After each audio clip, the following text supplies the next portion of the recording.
이따위 조작된 데이터를 믿으라는 겁니까? 사우디 네옴시티 입찰 현황판에는 누구도 예상치 못한 94.8%라는 경이로운 숫자가 선명하게 각인되어 있었습니다. 이미 세계적 석학들은 중동의 높은 벽을 실감하며 포기를 선언하고 떠난 상황이었습니다. 5천억 달러라는 천문학적 규모 앞에 강대국들은 이 나라의 등장을 일시적인 문화 유행이라 치부하며 비웃었죠. 하지만 진짜 전율은 지금부터였습니다. 단 한 번의 오차도 허용하지 않는 철벽 같은 시스템으로 오만한 강대국들을 단숨에 침묵시킨 소름 돋는 반전. 그 놀라운 진실을 지금 바로 공개합니다. 영상을 시작하기 전에 구독, 좋아요 꾹 눌러주세요. 영상 제작에 큰 힘이 됩니다. 로겔 씨, 혹시 한국 팬이십니까? 에릭 할튼이 그 말을 꺼낸 건 회의가 시작된 지 채 10분도 되지 않았을 때였습니다. 회의실 끝까지 닿도록 설계된 목소리였습니다. 분석 얘기가 아니었어요. 망신을 주려는 거였죠. 웃음이 번졌습니다. 크지 않았지만 방 안구석구석을 채우기엔 충분했고 저는 서류에서 눈을 들지 않은 채 그 웃음이 어디를 향한 것인지 정확히 알고 있었습니다. 그 질문은 데이터와 무관합니다. 할든 씨. 그 회의가 소집된 건 사우디아라비아의 대형 스마트 시티 개발 프로젝트 때문이었습니다. 규모만 5천억 달러, 인프라, 방산, 첨단 기술이 동시에 맞물리는 한 세대에 한 번 나올까 말까 한 계약이었죠. 미국, 영국, 프랑스, 독일, 내노라 하는 기업들이 수년째 공을 들여온 판이었습니다. 그런데 최종 입찰을 코앞에 두고 이상한 변수가 하나 끼어들었습니다. 한국이었습니다. 누구도 진지하게 예상하지 못했던 이름이 갑자기 경쟁자 목록에 올라온 거였죠. 그 변수를 분석하기 위해 두바이의 한 호텔 비공개 회의실에 투자, 방산, 인프라 분야의 주요 관계자들이 모였습니다. 저도 그 자리에 있었습니다. 리스크 분석관으로서 판세를 읽으러 온 거였죠. 그리고 그날 저는 판세 대신 전혀 다른 것을 읽게 됐습니다. 저는 17년 동안 국가를 감정이 아니라 시스템으로 평가해온 사람입니다. NATO 중동 지정학 분석관으로 일했고 지금은 글로벌 리스크 분석 컨설팅의 수석 파트너로 있습니다. 이란의 신뢰도가 하루아침에 무너지는 걸 현장에서 지켜봤고 러시아 계약이 서명 직전에 뒤집히는 장면을 2번이나 목격했으며 중동이라는 시장이 얼마나 냉정하게 역사와 실적만으로 움직이는지를 몸으로 익혀온 사람이었습니다. 그런 제가 한국을 분석 대상에 올렸다는 것, 그 사실 자체가 이미 이상하다는 걸 저도 알고 있었습니다. 하지만 숫자가 그렇게 나왔습니다. 에릭이 천천히 등받이에 몸을 기대며 팔짱을 꼈습니다. 이미 이긴 사람의 자세였죠. 여유 있는 사람만이 지을 수 있는 그 표정으로 저를 바라보며 입을 열었습니다. 그 데이터가 하필 한국을 가리키고 있다는 말씀이십니까, 로겔 씨? 숫자가 그렇게 나왔습니다. 에릭의 표정이 미세하게 굳었습니다. 웃음기가 거친 자리를 채운 건 더 불쾌한 무언가였죠. 가르치려는 사람의 눈빛, 상대가 근본적으로 틀렸다고 확신하는 사람이 짓는 그 표정이었습니다. 로겔 씨, 저 이 바닥에서 30년을 굴렀습니다. 중동은 감정으로 움직이는 시장이 아니에요. 신뢰라는 건 수십 년에 걸쳐 반복된 약속과 지켜진 실적이 쌓여야 비로소 완성되는 것이고 그건 어떤 유행으로도 대체되지 않습니다. 에릭이 잠깐 말을 멈추며 회의실을 한번 천천히 훑었습니다. 청중을 확인하는 사람의 습관이었죠. 한국이 여기서 그 역사를 가졌습니까? 시선이 일제히 제 쪽으로 쏠렸습니다. 저는 서류를 한 장 천천히 넘겼습니다. 손이 평소보다 느렸습니다. 그래서 이상한 겁니다. 할든 씨, 역사가 없는 나라가 이 숫자를 기록하고 있으니까요. 에릭이 피식 웃으며 손가락으로 테이블을 두드렸습니다. 느리고 규칙적으로 마치 틀린 답을 쓴 학생에게 마지막 기회를 주는 선생처럼. 로겔 씨, 숫자가 이상한 게 아닙니다. 잠깐의 정적이 흘렀습니다. 로겔 씨 판단이 이상한 거죠. 웃음이 다시 번졌습니다. 그리고 바로 그 순간이었습니다. 보좌진 한 명이 소리 없이 문을 열고 들어와 수석 의장에게 종이 한 장을 건넸습니다. 의장의 눈썹이 아주 미세하게 올라갔습니다. 저는 그 표정을 놓치지 않았죠. 예상 밖의 무언가가 이 회의실 안으로 들어왔다는 신호였습니다. 잠깐, 진행 멈춥시다. 회의실이 순식간에 조용해졌습니다. 에릭의 웃음도 멎었죠. 방금 들어온 보고입니다. 주요 입찰사 측에서 계약을 전면 재검토하겠다고 통보해왔습니다. 판이 뒤집혔습니다. 아무도 예상하지 못했던 방식으로, 아무도 예상하지 못했던 순간에 보좌진이 프로젝터를 켰습니다. 94.8%, 중동 전역 12개국, 현지 기업인과 정부 관계자 4,800명을 대상으로 실시한 국가 신뢰도 조사였습니다. 어느 나라의 기술을 믿는가? 어느 나라와 계약하고 싶은가? 어느 나라가 약속을 지키는가? 세 가지 질문에 대한 종합응답이었죠. 아무도 말하지 않았습니다. 저는 그 숫자를 보며 속으로 빠르게 계산하기 시작했습니다. 표본 오류인가? 조사 설계가 잘못됐나? 맥락이 빠진 수치인가? 17년의 경력이 반사적으로 반박 근거를 찾아 달렸는데 아무것도 나오지 않았습니다. 그 숫자는 그냥 거기 있었습니다. 움직이지 않고 이건 표본 오류 아닙니까? 3번 검증한 수치입니다. 어느 지역 조사입니까? 중동 전반입니다. 대상이 어딥니까? 화면이 넘어갔습니다. 저는 그 이름을 보는 순간 손을 멈췄습니다. 가슴 어딘가에서 이상한 감각이 올라왔습니다. 설명할 수 없는, 하지만 분명히 존재하는 그 감각. 17년 동안 단 몇 번밖에 느껴보지 못했던, 제가 틀렸을지도 모른다는 바로 그 감각이었습니다. 한국이었습니다. 에릭 칼든이 유행이라고 웃어넘긴 나라. 방금 전까지 이 회의실 전체가 가볍게 흘려보낸 바로 그 나라가 중동 전반에서 94.8%를 기록하고 있었습니다. 저는 화면에서 눈을 떼지 못한 채 생각했습니다. 왜 한국이지? 그 순간 저는 아직 몰랐습니다. 그 질문 하나가 제 17년의 세계를 어떻게 무너뜨릴지를. 94.8%. 그 숫자는 회의가 끝난 뒤에도 제 머릿속에서 사라지지 않았습니다. 복도를 걸으면서도, 엘리베이터를 기다리면서도 자꾸 그 숫자로 돌아갔죠? 이상했습니다. 설명이 안 됐습니다. 그리고 설명이 안 된다는 것 자체가 저를 가장 불편하게 만드는 종류의 감각이었습니다. 에릭 칼든은 달랐습니다. 이튿날 속개된 회의에서 에릭은 완전히 준비된 사람의 얼굴로 나타났습니다. 서류를 펼치고 목소리를 가다듬더니 기다렸다는 듯이 입을 열었죠. 결론부터 말씀드리겠습니다. 이 수치는 K-팝의 영향입니다. 그리고 잠깐 멈췄습니다. 회의실 전체가 들으라는 듯이. 로겔 씨, 저는 어제 회의가 끝나고 자료를 다시 검토했습니다. 문화적 호감도와 국가 신뢰도는 전혀 다른 개념입니다. 한국 드라마를 좋아하고 한국 음식을 찾는다고 해서 그 나라의 시스템을 신뢰하는 건 아니에요. 에릭이 안경을 고쳤으며 천천히 회의실을 둘러봤습니다. 청중 한 명 한 명에게 확인을 받는 사람의 시선이었죠. 팬덤은 감정입니다. 감정은 계약서에 서명하지 않습니다. 이건 업계의 기본 아닙니까? 마지막 말이 핵심이었습니다. 이건 업계의 기본 아닙니까? 저를 향한 말이었습니다. 이 정도도 모르냐는 말이었죠. 회의실 몇몇이 고개를 끄덕였습니다. 에릭이 원하던 반응이었습니다. 중동의 투자 결정 구조를 조금이라도 아는 사람이라면 고개를 끄덕일 수밖에 없는 분석이었으니까요. 에릭의 말이 이어질수록 회의실 분위기는 서서히 한쪽으로 기울었습니다. 몇몇은 메모를 하기 시작했고 몇몇은 처음으로 긴장을 풀었습니다. 판이 다시 제자리를 찾아가는 것처럼 보였죠. 그런데 이상했습니다. 논리는 맞는데 뭔가 계속 걸렸습니다.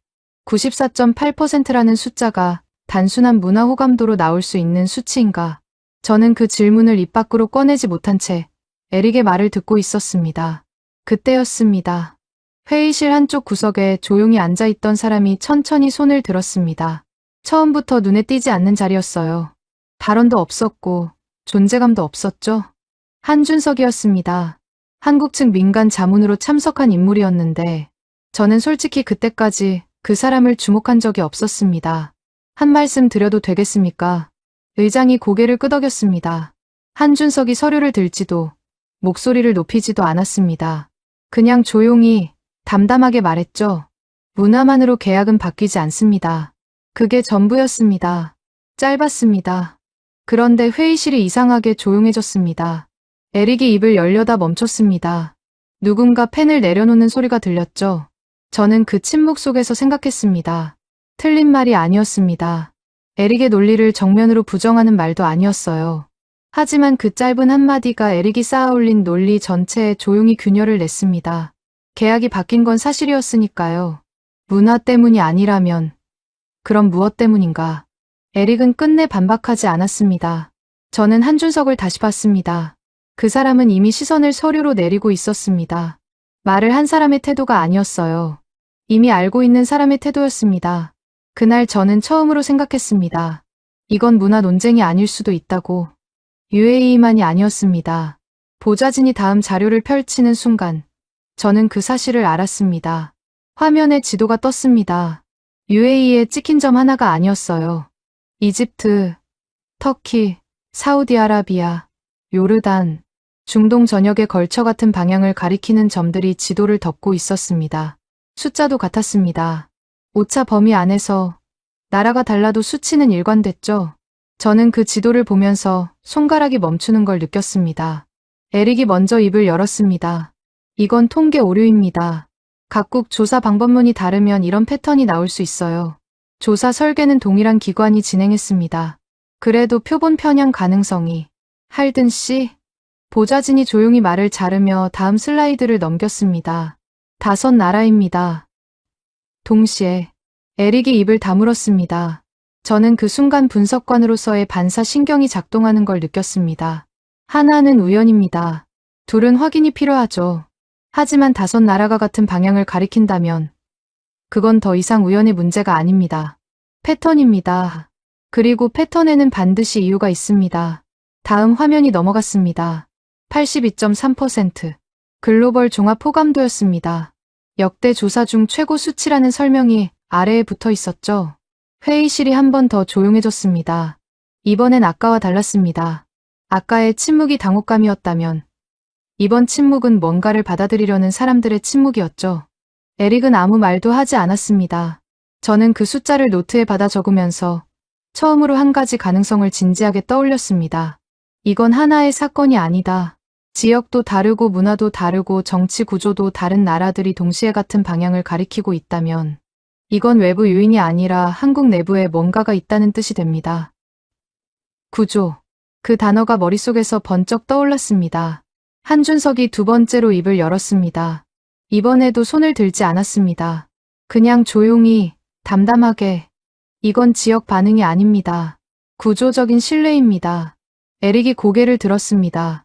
반박하려는 듯 입이 열렸다가 닫혔습니다. 무언가를 찾는 사람의 표정이었죠. 하지만 아무것도 나오지 않았습니다. 구조적인 신뢰. 저는 그 말을 노트 한 귀퉁이에 받아 적었습니다. 밑줄을 그었습니다. 그리고 처음으로 생각했습니다. 한국은 더 이상 흘려보낼 수 있는 이름이 아니었습니다. 설명해야 할 대상이었습니다. 반드시. 회의가 끝나고 호텔방으로 돌아온 건 밤 11시가 넘어서였습니다.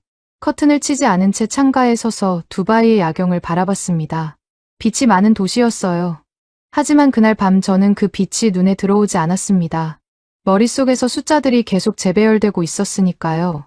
94.8%, 82.3%, 5나라, 같은 방향. 저는 이 일을 17년 동안 해왔습니다. 데이터가 설명되지 않을 때 어떻게 해야 하는지 알고 있었죠. 현장을 봐야 합니다. 숫자는 결과를 보여주지만 이유는 현장에 있으니까요. 저는 그날 밤 중동에서 직접 목격했던 장면들을 하나씩 꺼내기 시작했습니다. 2년 전이었습니다. UAE 아부다비 외곽의 대규모 인프라 프로젝트 현장이었죠. 저는 당시 해당 프로젝트의 리스크 분석을 맡아 현장 실사를 나갔습니다. 현장 감독은 40대 초반의 에미리트 남성이었는데 현장을 안내하면서 자연스럽게 장비 얘기를 꺼냈습니다. 굴착 장비 절반이 한국산이라는 거였어요. 저는 그때 별 생각이 없었습니다. 가격 경쟁력 때문이겠거니 하고 넘겼죠. 그런데 그 감독이 한마디를 덧붙였습니다. 한국 장비는 말썽을 부리지 않습니다. 말썽을 부리지 않는다. 저는 그 표현이 오랫동안 기억에 남았습니다.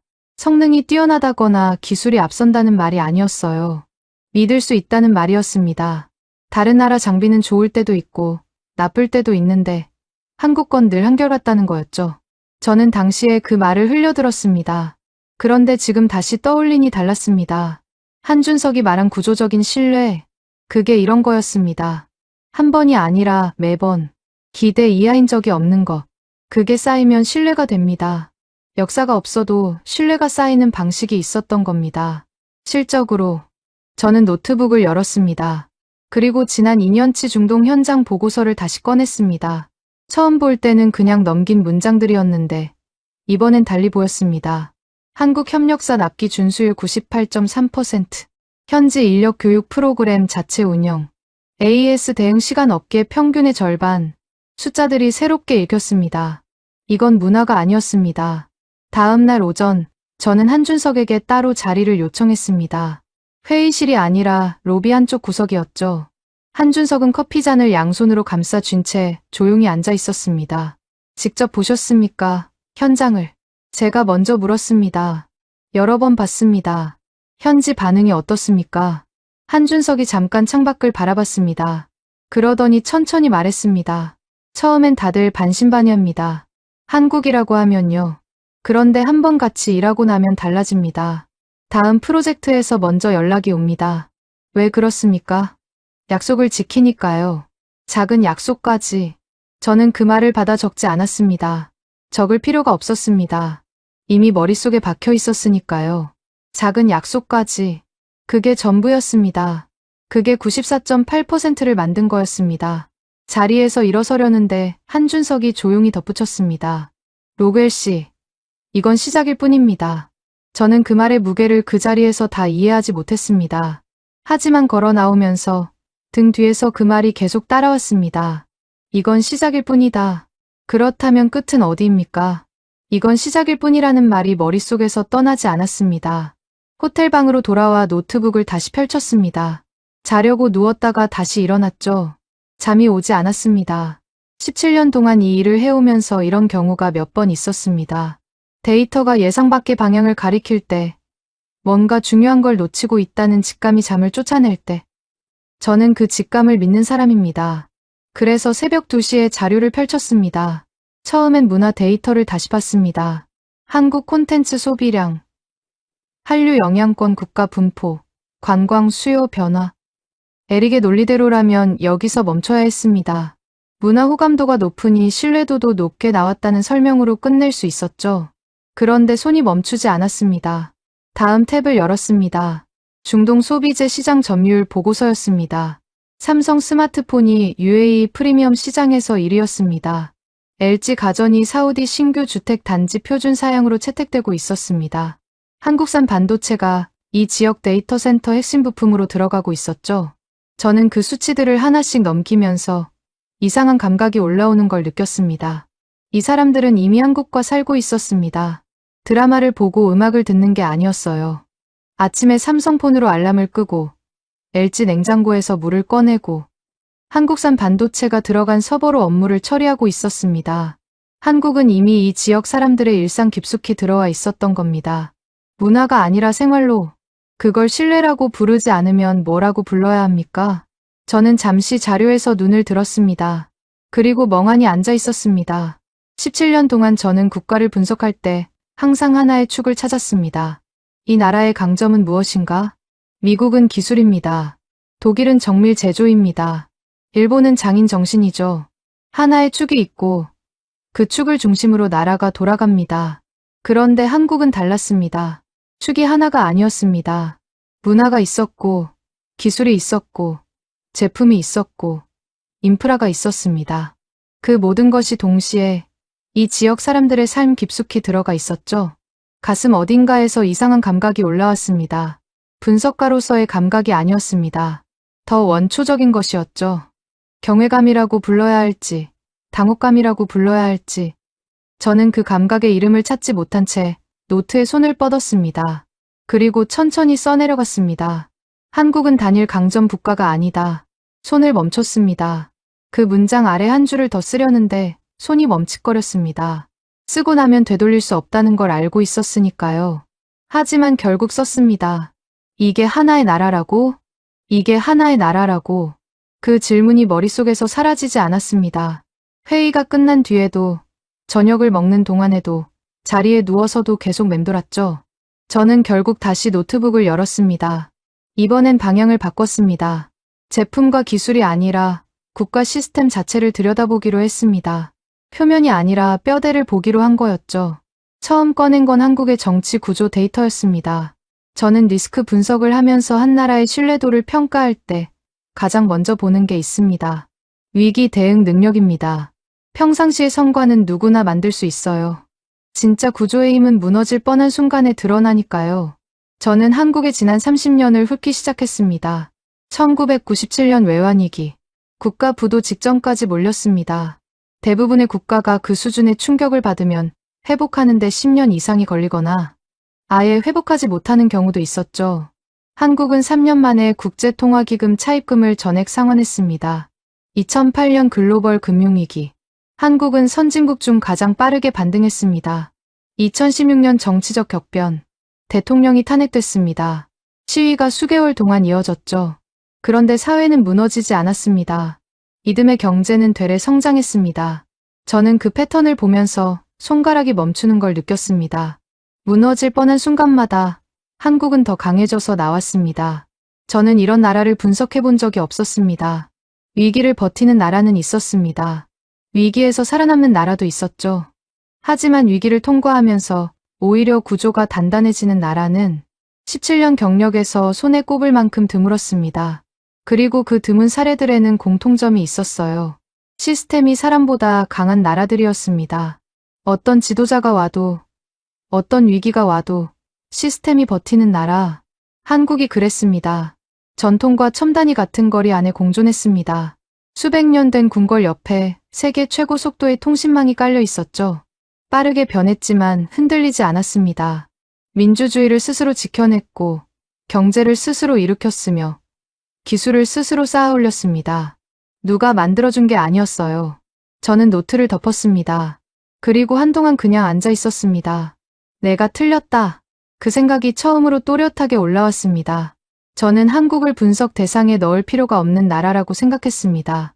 문화 강국이라는 말은 들었지만 국가 신뢰도와는 별개라고 단정했죠.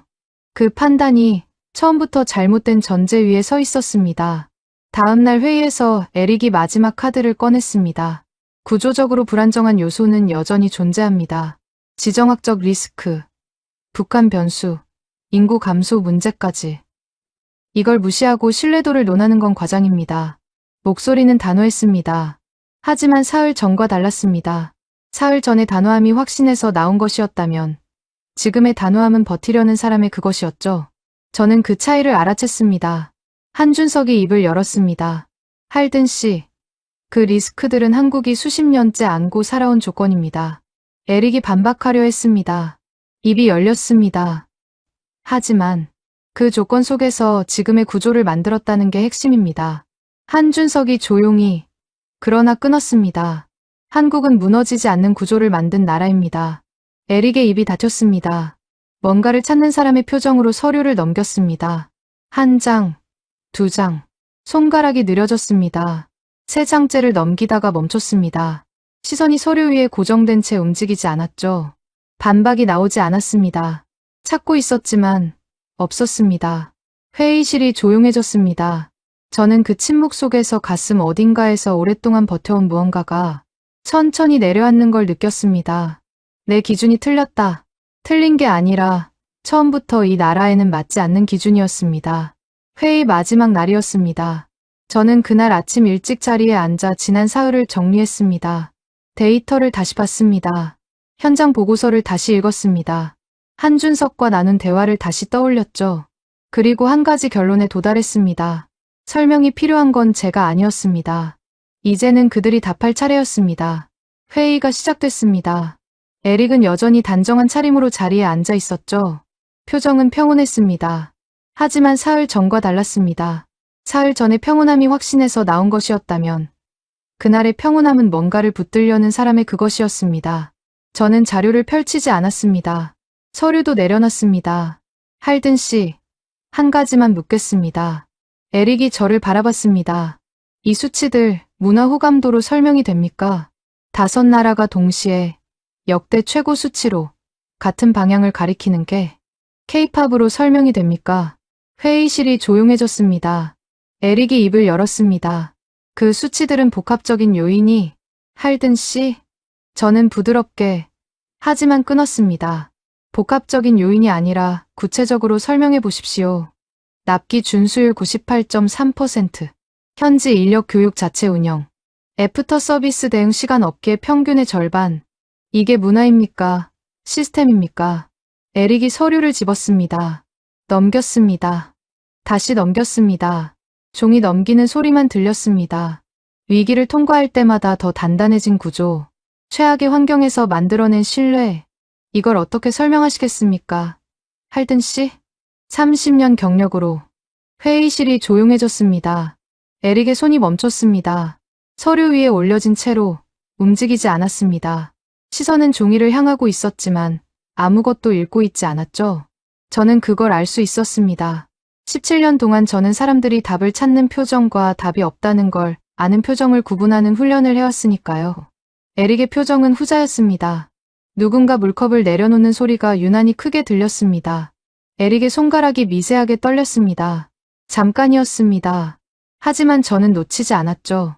30년을 이 바닥에서 버텨온 사람의 손이 떨리고 있었습니다. 그 손떨림이 어떤 말보다 더 많은 것을 설명하고 있었습니다. 한준석이 조용히 말했습니다. 이미 답은 나왔습니다. 그 한마디가 방 안에 남은 공기를 전부 빨아들인 것 같았습니다. 에릭이 천천히 고개를 들었습니다. 저를 봤습니다. 한준석을 봤습니다. 그리고 창밖을 바라봤습니다. 오랜 침묵이 흘렀습니다. 아무도 그 침묵을 깨려 하지 않았습니다. 깨야 한다는 생각 자체가 이 방 안에 없었죠. 인정하지. 에릭의 목소리는 낮았습니다. 떨리지 않았지만 힘이 없었습니다. 우리가 틀렸어. 그게 전부였습니다. 더 이상의 설명도, 변명도, 조건도 없었습니다. 30년 경력의 사람이 내뱉을 수 있는 가장 짧고 가장 무거운 말이었죠. 회의실 누구도 그 말을 받아치지 않았습니다. 받아칠 필요가 없었으니까요. 저는 그 순간 이상하게도 통쾌함보다 다른 감각이 먼저 올라왔습니다. 무겁고 서늘한, 오랫동안 붙들고 있던 무언가를 내려놓는 사람의 감각이었습니다. 에릭이 틀렸다는 게 증명된 순간이 아니었습니다. 우리 모두가 틀렸다는 게 증명된 순간이었으니까요. 저를 포함해서 한국을 너무 늦게 봤습니다. 아니, 정확히는 보지 않으려 했습니다. 보면 불편해지니까요. 기존의 판단을 바꿔야 하니까요. 그 대가가 이 침묵이었습니다. 그리고 이 침묵은 마땅한 대가였습니다. 회의가 마무리되는 분위기였습니다. 에릭의 인정 이후 회의실은 이상할 정도로 조용했습니다. 누군가 서류를 챙겼고 누군가 노트북을 닫았습니다. 사흘간의 긴장이 한꺼번에 빠져나간 자리에 남은 건 묘한 공허함이었죠. 저는 그 공허함 속에서 마지막 자료를 꺼냈습니다. 원래는 꺼낼 생각이 없었습니다. 하지만 이 자리에서 보여줘야 할 것 같았습니다. 마지막으로 한 가지만 더 보시죠. 몇몇이 고개를 들었습니다. 에릭도 시선을 올렸습니다. 화면에 숫자가 떴습니다. 82.3%. 아시는 수치입니다. 글로벌 종합 호감도. 역대 최고치. 저는 잠깐 멈췄습니다. 그런데 이게 전부가 아닙니다. 다음 화면이 넘어갔습니다. 60.4%. 회의실이 조용해졌습니다. 아까와는 다른 침묵이었습니다. 뭔가를 이해하려는 사람들의 침묵이었죠. 한국인이 스스로를 평가한 수치입니다. 자국에 대한 자국민의 호감도. 누군가 먼저 입을 열었습니다. 낮군요. 그렇습니다. 이건 왜 이런 겁니까? 저는 그 질문을 받는 순간 잠시 말을 잃었습니다. 화면에 두 숫자를 번갈아 바라봤습니다. 82.3과 60.4. 세계가 한국을 바라보는 눈과 한국이 스스로를 바라보는 눈 사이의 그 간격. 설명하기 어렵습니다. 솔직한 대답이었습니다. 하지만 머릿속에서는 이미 뭔가가 맞물리고 있었습니다. 저는 리스크 분석을 하면서 수십 개 나라의 자국민 평가 데이터를 봐왔습니다. 자국민이 스스로를 낮게 평가하는 나라들은 대개 두 가지 유형이었습니다. 실제로 문제가 많은 나라이거나 아니면 기준이 너무 높은 나라이거나. 한국은 어느 쪽이었을까요? 저는 지난 사흘을 떠올렸습니다. 94.8%를 만들어낸 시스템. 위기마다 더 단단해진 구조. 작은 약속까지 지켜온 실적들. 그리고 그 모든 것에 무감각한 사람들. 매일 그 안에서 살아가기 때문에 보이지 않는 것들. 아마도 저는 천천히 말했습니다. 너무 오래 그 안에 있었던 거겠죠? 잠깐 멈췄습니다. 물고기가 물을 모르듯이. 회의실이 조용해졌습니다. 저는 그 침묵 속에서 말을 이었습니다. 기준이 높은 사람들은 자신의 성취를 당연하게 봅니다. 한국인들은 70년 동안 매번 더 높은 기준을 스스로에게 들이밀어 왔을 겁니다. 외환위기를 극복하고 나면 더 빠른 회복을 요구하고, 반도체에서 세계 1위가 되면 그 다음을 묻고, 문화가 전 세계로 퍼지면 또 그 이상을 기대하죠. 그러다 보면 자신이 서 있는 자리가 얼마나 높은지 보이지 않습니다. 올라온 길은 있고, 아직 오르지 못한 곳만 보이는 거죠. 저는 화면의 두 숫자를 다시 바라봤습니다. 60.4%. 이건 낮은 자존감이 아닐 수 있습니다. 멈추지 않는 사람들의 숫자일 수 있어요. 한준석이 조용히 고개를 끄덕였습니다. 말은 하지 않았습니다. 하지만 그 고개 끄덕임에 긴 무게가 실려 있었습니다.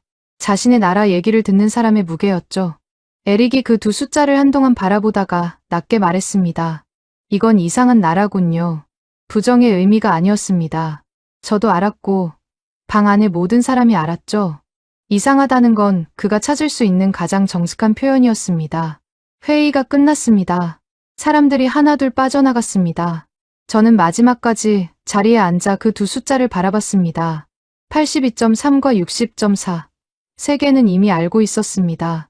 한국이 어떤 나라인지를, 얼마나 단단한 구조 위에 서 있는지를, 얼마나 신뢰할 수 있는 시스템을 가졌는지를, 다만 한국만 아직 몰랐을 뿐이었습니다. 저는 노트를 덮었습니다. 그리고 창밖을 바라봤습니다. 두바이의 오후 햇살이 유리창을 타고 들어오고 있었습니다. 이상하게 따뜻한 빛이었습니다. 70년입니다. 한국이 아무것도 없는 자리에서 지금의 자리까지 오는데 걸린 시간이, 그 70년을 저는 숫자로만 봤습니다. 성장률로, 수출액으로, 신뢰도 수치로. 하지만 그 숫자 뒤에 있는 건 숫자가 아니었습니다. 작은 약속을 지킨 사람들이었고, 82번 실패하고 83번째 도전한 사람들이었으며, 위기가 올 때마다 무너지는 대신 구조를 고친 사람들이었습니다. 그걸 너무 늦게 봤습니다.